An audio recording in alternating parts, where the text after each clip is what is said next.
하나님께서는 예수님을 믿는 우리가 새로운 피조물이라고 밝혀주셨습니다. 고린도후서 5장 17절은 그런즉 누구든지 그리스도 안에 있으면 새로운 피조물이라. 이전 것은 지나갔으니 보라 새 것이 되었도다. 주일 설교의 주제가 인내였었습니다. 한 성도가 예배 후에 담임 목사님에게 다가와서 말합니다. 목사님, 은혜 많이 받았습니다. 저 정말 믿음이 있어요. 기도도 열심히 하고 말씀도 읽고 있어요. 목사님은 고개를 끄덕입니다. 그런데 몇 분 후에 주차장에서 앞차가 빠져가는 속도가 느리자 그 성도의 입에서 무언가가 나옵니다. 아까와는 전혀 다른 말입니다. 이 장면이 우리에게 묻습니다. 어느 쪽이 진짜 그 사람입니까? 목사님 앞에 그였습니까? 아니면 주차장에 그였습니까? 예수님은 그 답을 이미 말씀하셨습니다. 마태복음 12장 34절에서 독사의 자식들아, 너희는 악하니 어떻게 선한 말을 할 수 있겠느냐? 이는 마음에 가득한 것을 입으로 말합니다. 이 말씀은 단순한 도덕적 경고가 아닙니다. 인간의 내면 구조를 꿰뚫는 영적 진단입니다. 마음은 저수지이고 입은 저수지에서 흘러나오는 수도꼭지와 같습니다. 수도꼭지를 잠시 틀었다가 막을 수는 있습니다. 그러나 저수지 안에 무엇이 가득 차 있는지는 꼭지가 열리는 순간 반드시 드러납니다. 선한 사람은 그 쌓은 선에서 선한 것을 내고 악한 사람은 그 쌓은 악에서 악한 것을 내느니라. 마태복음 12장 35절. 쌓은이라는 단어가 핵심입니다. 마음은 긴 시간에 걸쳐 무언가를 쌓아가는 공간입니다. 잠언 4장 23절은 모든 지킬 만한 것 중에 더욱 내 마음을 지키라. 생명의 근원이 이에서 남이라고 말씀합니다. 마음을 지키는 것이 삶 전체를 지키는 것과 같습니다.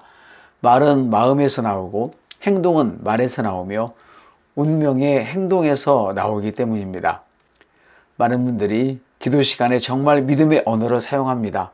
하나님이 채워주신다. 하나님이 고쳐주신다. 그런데 기도가 끝나고 가족과 대화할 때는 이번 달도 빠듯하네. 앞이 안 보여 라고 말합니다. 어느 쪽이 진짜입니까? 두 가지가 동시에 진짜일 수는 없습니다. 우리는 하나님 앞에서 믿음의 언어를 쓰고 나머지 23시간은 불신앙의 언어로 사는 것을 신앙생활이라고 착각하고 있는 것은 아닐까요? 마태복음 12장 36, 37에서는 내가 너에게 이르노니 사람이 무슨 무익한 말을 하든지 심판날에 이에 대하여 신문을 받으리니 내 말로 의롭다함을 받고 내 말로 정죄함을 받으리라. 무익한 말이란 단지 욕설이나 거짓말을 말하는 것이 아닙니다. 하나님의 약속을 부정하는 말, 믿음을 무너뜨리는 말, 가능성 대신에 불가능을 선포하는 말을 말합니다. 사람들은 이와 같은 무익한 말을 23시간 자신의 삶에 흘려보냅니다. 당신이 진짜로 무엇을 믿는지 알고 싶다면 기도 시간이 아니라 평범한 일상의 대화를 들어보십시오. 두 사람이 같은 날 아침 같은 병원에서 같은 진단을 받습니다. 암 초기이군요. 첫 번째 사람이 집에 돌아와 가족에게 말합니다. 나는 이제 죽는 건가 봐. 역시 우리 집안은 복이 없어. 그날부터 그 말이 반복됩니다.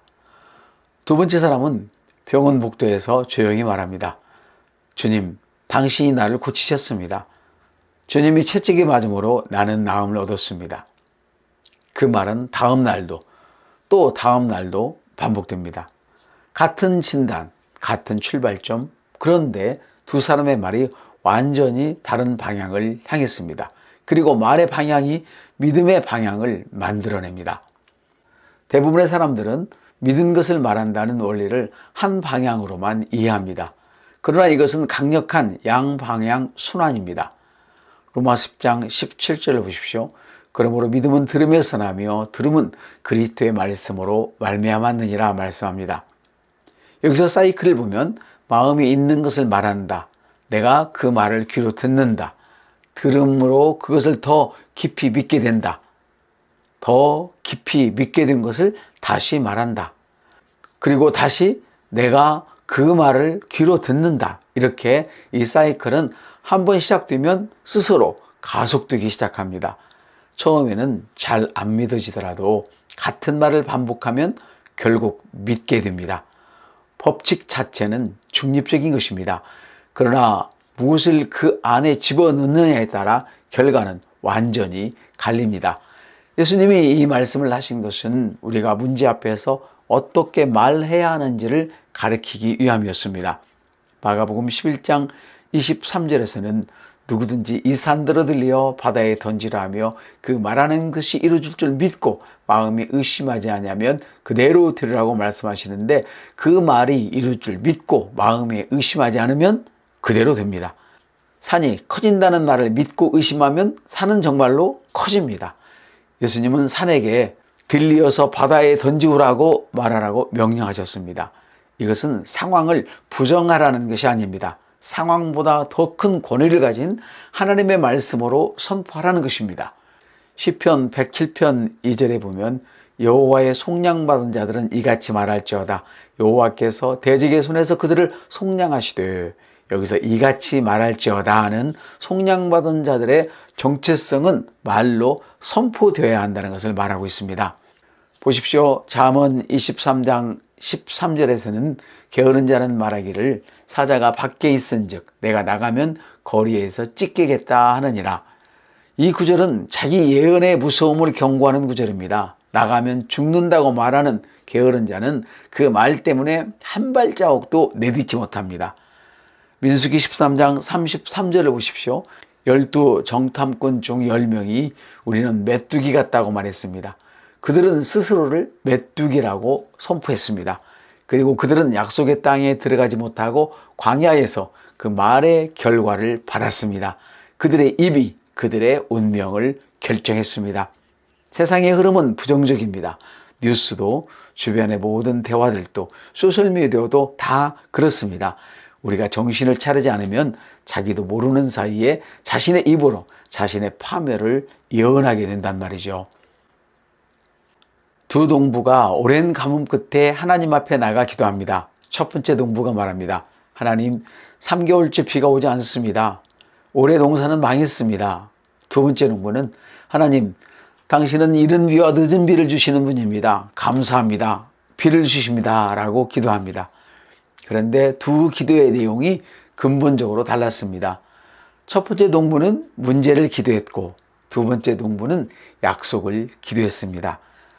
마가복음 11장 24절의 원리에 따르면 그들이 기도한 것을 받게 됩니다. 보십시오. 그러므로 내가 너희에게 말하노니 무엇이든지 기도하고 구하는 것은 받은 줄로 믿으라. 그리하면 너희에게 그대로 되리라. 이 말씀은 그러므로로 시작합니다. 바로 앞 구절은 23절의 원리가 전제되어 있기 때문에 24절에 그러므로로 연결됩니다. 요한일서 5장 14, 15절은 구한 그것을 얻은 줄을 아느니라. 구한 그것을 얻은 줄로 아느니라 말씀하시는데요. 구한 것이 무엇이냐가 받는 내용을 결정합니다. 문제를 구했으면 문제를 받게 되고, 약속을 구했으면 약속을 받게 됩니다. 우리가 기도하면서 문제를 말하고 있다면 그 문제를 받은 줄 믿게 되고, 그 문제를 그대로 받게 됩니다. 주님, 돈이 들어오지 않습니다. 월세도 못 내고 남편은 직장도 못 구하고 아이들 학비도 없습니다. 카드도 꽉 막혔습니다. 통장은 텅텅 비었습니다. 이 기도에서 반복되는 단어들을 세워보십시오. 못 냅니다. 없습니다. 없습니다입니다. 믿음은 들음에서 납니다. 자기 입에서 흘러나오는 부족이라는 단어들, 기도라는 이름으로 드리고 있지만 그 내용은 부족을 선포하고 그 선포를 자기 귀로 반복해서 듣고 결국 더 부족을 깊게 믿게 만드는 사이클입니다. 빌립보서 4장 19절은 나의 하나님이 그리스도 예수 안에서 영광 가운데 그 풍성한 대로 너희 모든 쓸 것을 채우시리라 말씀하십니다. 이것이 기도의 내용이 되어야 합니다. 문제는 의논하되 기도의 내용은 약속이 되어야 합니다. 말을 바꾸는 것이 단순한 긍정적인 사고가 아닌 이유를 분명하게 이해해야 합니다. 세상의 긍정적 사고는 근거 없는 낙관입니다. 그러나 하나님의 약속에 근거한 선포는 말이죠, 영원히 변하지 않는 진리를 입으로 가져오는 행위입니다. 이사야서 55장 11절을 보십시오.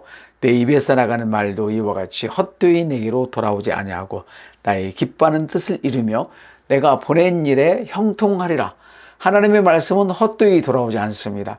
부족합니다가 아니라 하나님이 모든 쓸 것을 채우시리라 입니다.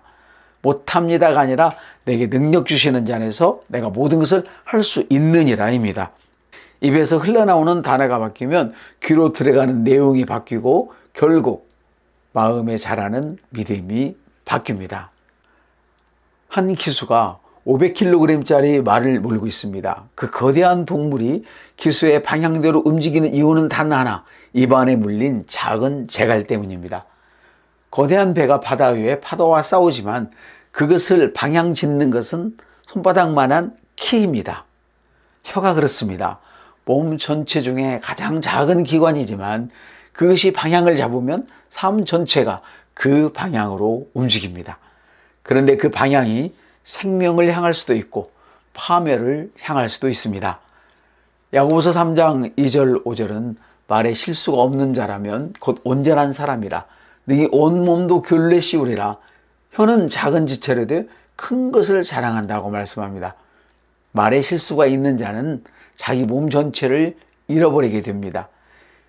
1장 26절은 자기 혀에 재갈을 물리지 아니하고 마음을 속이면 이 사람의 경건은 헛것이라고 말합니다. 기도도 하고 헌금도 하고 봉사도 하지만 혀를 통제하지 못한다면 그 모든 경건의 행위가 공허해진다는 뜻입니다. 야고보서 3장 6절도 보시죠. 혀는 곧 불이요 불의의 세계라 삶의 수레바퀴를 불사르나니. 혀가 통제되지 않으면 삶 전체가 타들어갑니다.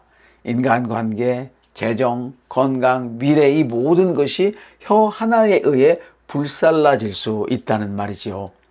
요한복음 6장 63절은 살리는 것은 영이니 육은 무익하니라. 내가 너희에게 이른 말이 영이요 생명이라 말씀하십니다. 예수님의 말씀은 그 자체로 영이고 생명입니다.